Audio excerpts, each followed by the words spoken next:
Tu día con el Universal. La información en tus oídos. En tus oídos. Hola, hoy es jueves 4 de junio de 2026. Híjole, mano, qué calor está haciendo. Me estoy derritiendo, pero ni modo, no hay que quejarnos. Así que vámonos rápido. ¿La leche condensada realmente es leche? Descúbrelo al final de este episodio. Mientras tanto, ¡entérate! Nación. El gobierno de Estados Unidos mantiene una investigación contra los gobernadores mexicanos Alfonso Durazo de Sonora y Américo Villarreal de Tamaulipas, ambos de Morena, por presuntos vínculos con el crimen organizado y el caso de Huachicol, respectivamente. Así lo informó Los Angeles Times en un proceso que habría derivado en la revocación de sus visas y su inclusión en un programa denominado Libertad Condicional por Beneficio Público Significativo, que permite colaborar como testigos ante un gran jurado. De acuerdo con fuentes citadas por el medio estadounidense, la medida se habría tomado en el contexto de investigaciones penales en curso, donde Durazo es señalado por presuntos nexos con el crimen organizado y Villarreal por presunto contrabando de combustible, lo que podría generar tensiones diplomáticas y afectar la imagen del partido gobernante en México. En respuesta, la presidenta Claudia Sheinbaum llamó a los mandatarios a aclarar los señalamientos y cuestionó la difusión pública de la presunta cancelación de visas, al afirmar que tenemos todo el derecho, al menos de la duda, además de pedir que México no sea utilizado en disputas políticas internas en Estados Unidos. No usen a México, no lo usen en una disputa electoral, señaló Sheinbaum. La mandataria sostuvo que su gobierno no se opone a la investigación, pero exigió que cualquier acusación sea sustentada en pruebas y procesada conforme la ley mexicana, al tiempo que subrayó que nunca antes una oficina del Departamento de Justicia estadounidense habría solicitado la extradición de gobernadores en funciones e insistió en la necesidad de actuar con base en evidencia. Mundo. El presidente de Estados Unidos, Donald Trump, expresó su respaldo al candidato ultraderechista colombiano Abelardo de la Espriella en el contexto del proceso electoral en Colombia, previsto para su segunda vuelta el 21 de junio, en el que diversos analistas consideran una estrategia más amplia de influencia política en América Latina para alinear gobiernos con su visión ideológica. La intervención fue rechazada por el presidente Gustavo Petro, quien llamó a los ciudadanos a votar en libertad, mientras expertos señalan que este tipo de apoyos se han vuelto una práctica recurrente de Trump, como ocurrió previamente en Honduras, donde respaldó a Nasri Tito Aspura bajo la amenaza de suspender ayuda estadounidense si perdía, o en Argentina, donde condicionó un paquete de $20,000 millones al triunfo de aliados de Javier Milei. En ese mismo contexto, analistas como Farid Cajat, de la Universidad Católica del Perú, han señalado que Trump básicamente extorsiona a los electores, mientras que el diario Le Monde advirtió sobre una política de amenazas militares, intimidación verbal e interferencia electoral en la región. Sin embargo, no todos los apoyos han resultado efectivos, como en Canadá, donde las críticas a Mark Carney habrían fortalecido al Partido Liberal, o en Hungría, donde el respaldo a Víctor Orbán no evitó su derrota, lo que abre la posibilidad de un efecto contrario en Colombia. El ex embajador Kevin Whitaker cree que el apoyo a De la Espriella podría incluso generar un efecto boomerang al movilizar a votantes contrarios. Por su parte, el internacionalista Abelardo Rodríguez Humano advierte que Donald Trump busca un alineamiento regional.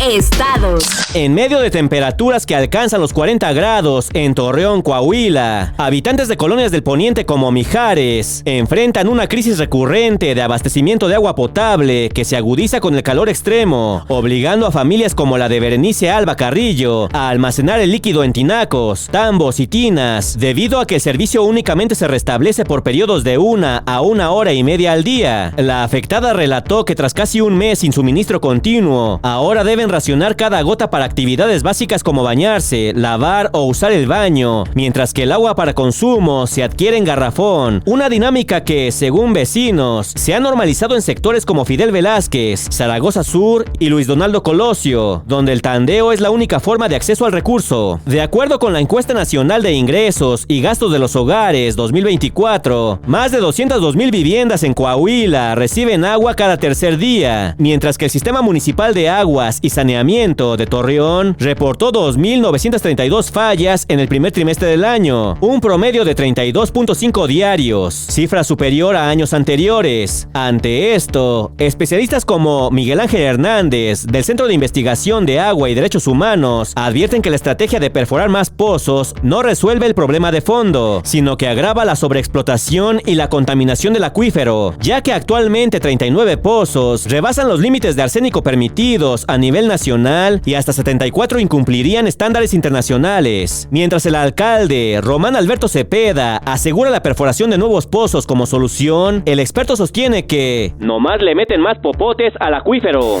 Tendencias. La publicación de una reforma al reglamento de tránsito en carreteras y puentes de jurisdicción federal ha generado polémica en redes sociales, luego de que el gobierno federal estableciera que la Guardia Nacional será la encargada de aplicar y vigilar el cumplimiento de esta normativa en las carreteras y puentes de jurisdicción federal del país. El decreto fue publicado en el Diario Oficial de la Federación el 25 de mayo de 2026 y entró en vigor al día siguiente, el 26 de mayo, otorgando a la corporación nuevas atribuciones relacionadas con el control y la vigilancia del tránsito en estas vialidades. De acuerdo con el documento, la Secretaría de Seguridad y Protección Ciudadana, a través de la Guardia Nacional, será responsable de hacer cumplir el reglamento, además de que las indicaciones realizadas por integrantes de la Guardia Nacional tendrán prioridad cuando desempeñen funciones de control y vigilancia del tránsito en vías federales. La reforma no contempla la participación de la corporación en calles municipales ni avenidas estatales, por lo que su actuación se limitará, por ahora, a carreteras y puentes federales.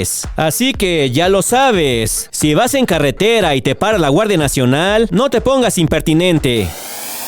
En línea con el Mundial. Oye, Roberto, ¿te has puesto a pensar que en Estados Unidos le llaman soccer al fútbol?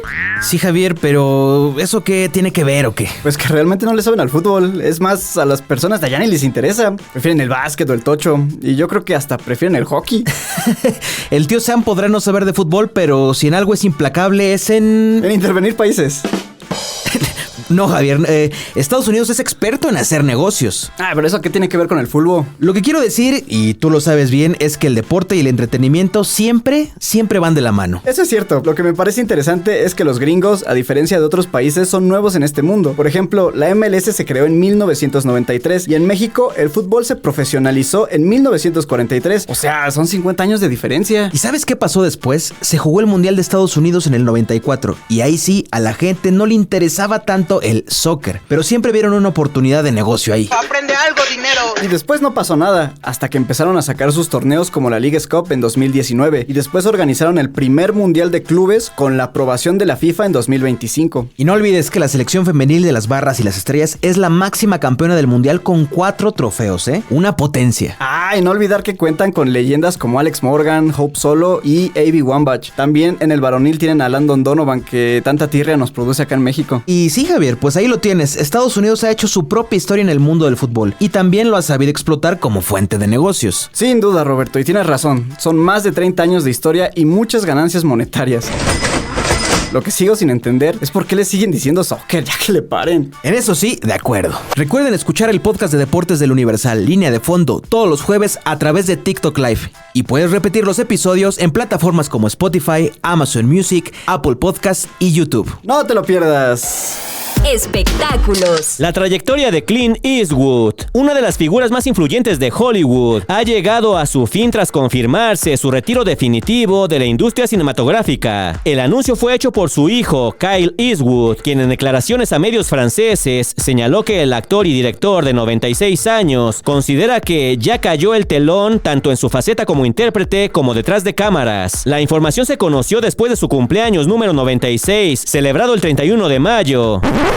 Mira, cumple años igual que yo.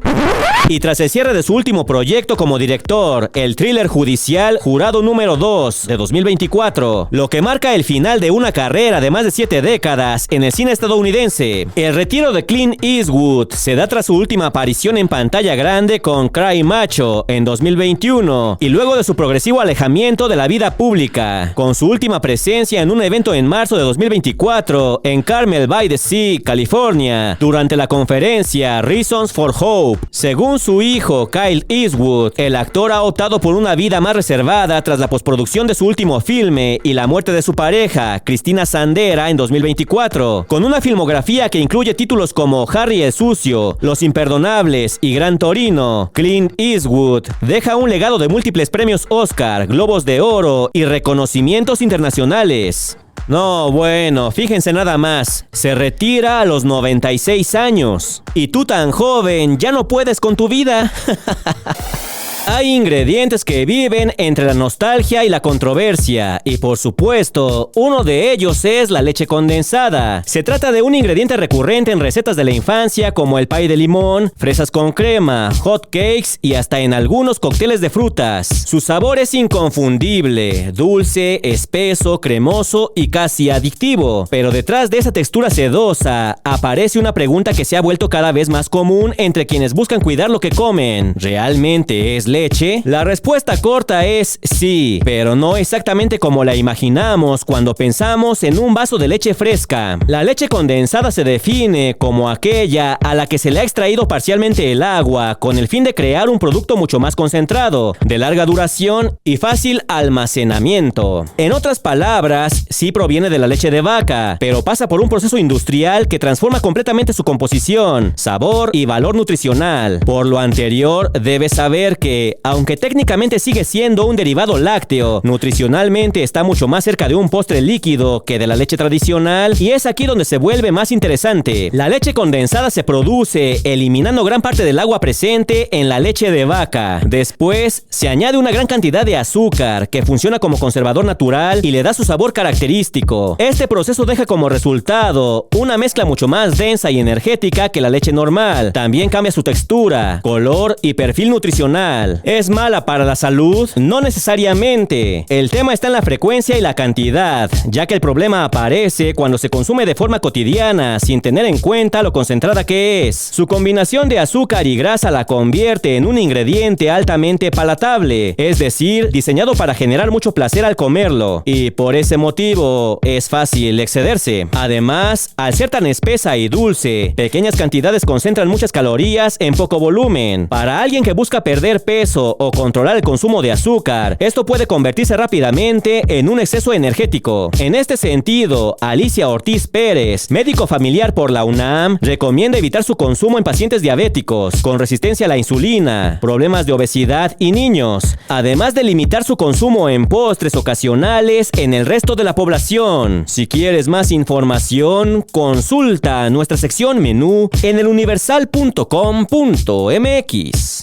Por hoy ya estás informado, pero sigue todas las redes sociales de El Universal para estar actualizado. Comparte este podcast y mañana no te olvides de empezar tu día. Tu día con El Universal.